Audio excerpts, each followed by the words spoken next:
He was a good husband, a good father. I don't understand it.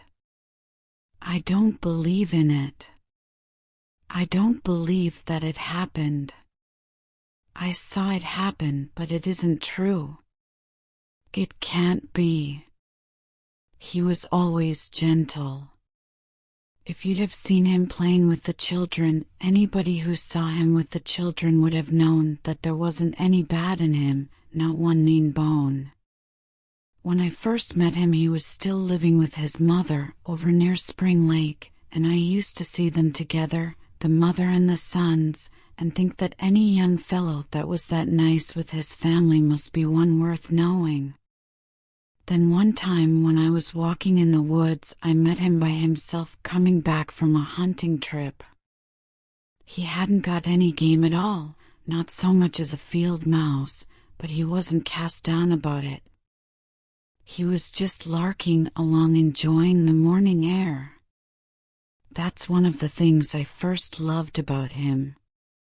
He didn't take things hard, he didn't grouch and whine when things didn't go his way. So we got to talking that day. And I guess things moved right along after that, because pretty soon he was over here pretty near all the time. And my sister said, see, my parents had moved out the year before and gone south, leaving us the place. My sister said, kind of teasing but serious, well, if he's going to be here every day and half the night, I guess there isn't room for me. And she moved out, just down the way. We've always been real close, her and me.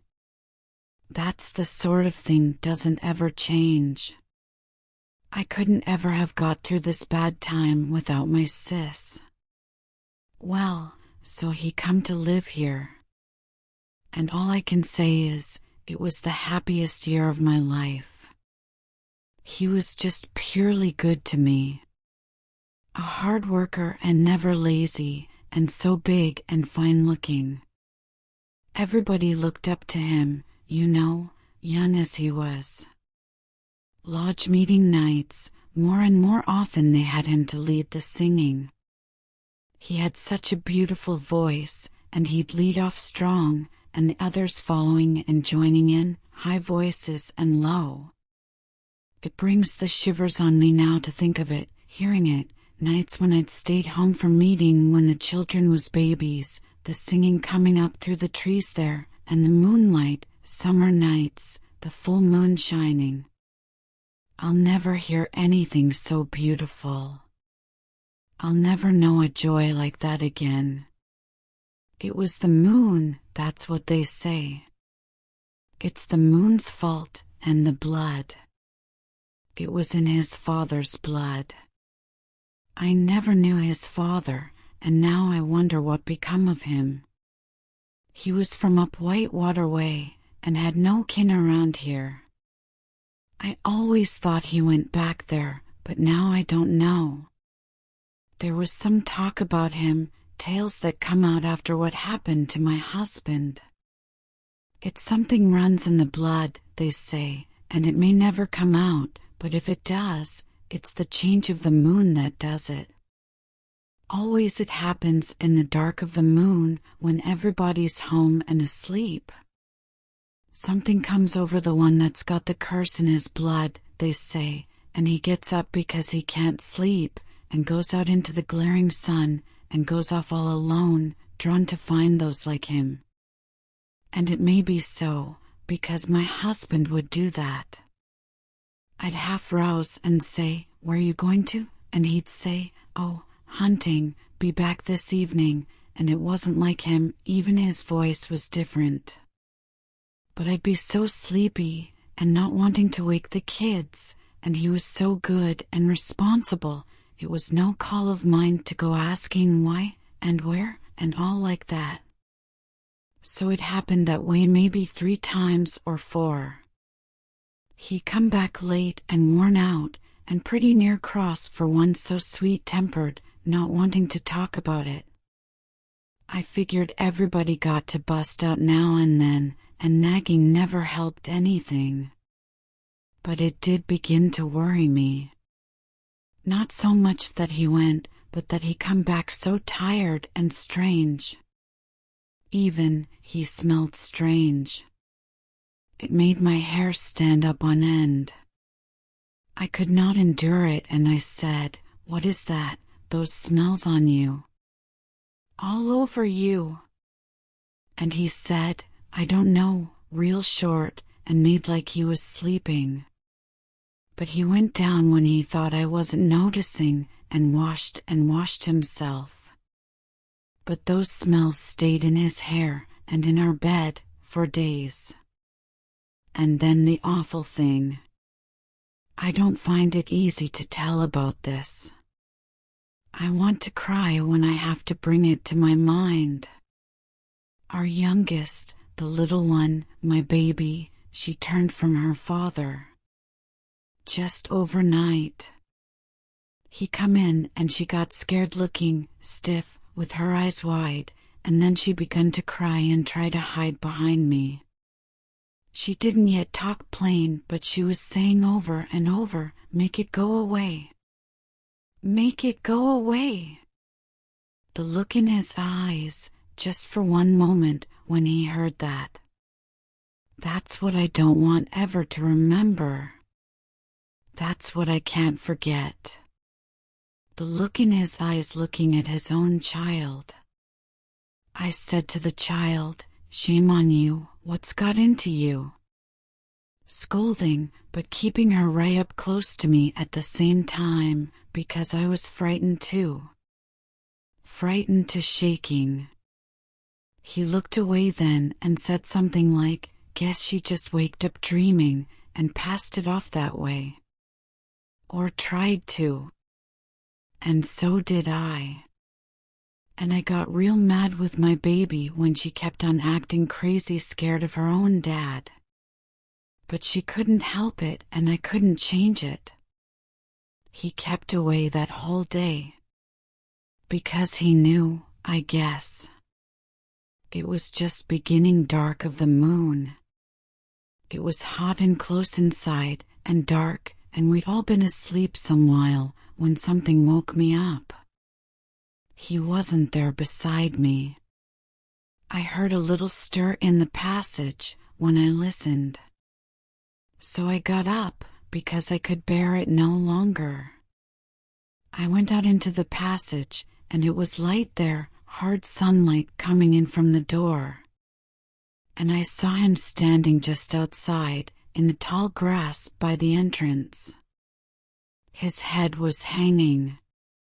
Presently he sat down, like he felt weary, and looked down at his feet. I held still, inside, and watched, I didn't know what for. And I saw what he saw. I saw the changing. In his feet, it was, first. They got long, each foot got longer, stretching out, the toes stretching out and the foot getting long and fleshy and white. And no hair on them. The hair begun to come away all over his body. It was like his hair fried away in the sunlight and was gone. He was white all over then, like a worm's skin. And he turned his face. It was changing while I looked. It got flatter and flatter, the mouth flat and wide, and the teeth grinning flat and dull, and the nose just a knob of flesh with nostril holes, and the ears gone, and the eyes gone blue, with white rims around the blue, staring at me out of that flat, soft, white face. He stood up then on two legs. I saw him, I had to see him. My own dear love, turned in the hateful one. I couldn't move, but as I crouched there in the passage staring out into the day, I was trembling and shaking with a growl that burst out into a crazy, awful howling. A grief howl and a terror howl. And the others heard it, even sleeping, and woke up. It stared and peered, that thing my husband had turned into, and shoved its face up to the entrance of our house. I was still bound by mortal fear, but behind me the children had waked up, and the baby was whimpering. The mother anger come into me then, and I snarled and crept forward. The man-thing looked around. It had no gun, like the ones from the man places do. But it picked up a heavy fallen tree branch in its long white foot and shoved the end of that down into our house, at me. I snapped the end of it in my teeth and started to force my way out, because I knew the man would kill our children if it could. But my sister was already coming. I saw her running at the man with her head low and her mane high and her eyes yellow as the winter sun. It turned on her and raised up that branch to hit her. But I come out of the doorway, mad with the mother anger, and the others all were coming answering my call, the whole pack gathering there in that blind glare and heat of the sun at noon. The man looked round at us and yelled out loud, and brandished the branch it held. Then it broke and ran, heading for the cleared fields and plowlands down the mountainside. It ran on two legs, leaping and weaving, and we followed it. I was last, because love still bound the anger and the fear in me. I was running when I saw them pull it down. My sister's teeth were in its throat. I got there and it was dead. The others were drawing back from the kill because of the taste of the blood and the smell. The younger ones were cowering and some crying, and my sister rubbed her mouth against her forelegs over and over to get rid of the taste. I went up close because I thought if the thing was dead, the spell, the curse must be done, and my husband could come back alive, or even dead, if I could only see him, my true love, in his true form, beautiful. But only the dead man lay there white and bloody. We drew back and back from it, and turned and ran back up into the hills, back to the woods of the shadows and the twilight and the blessed dark.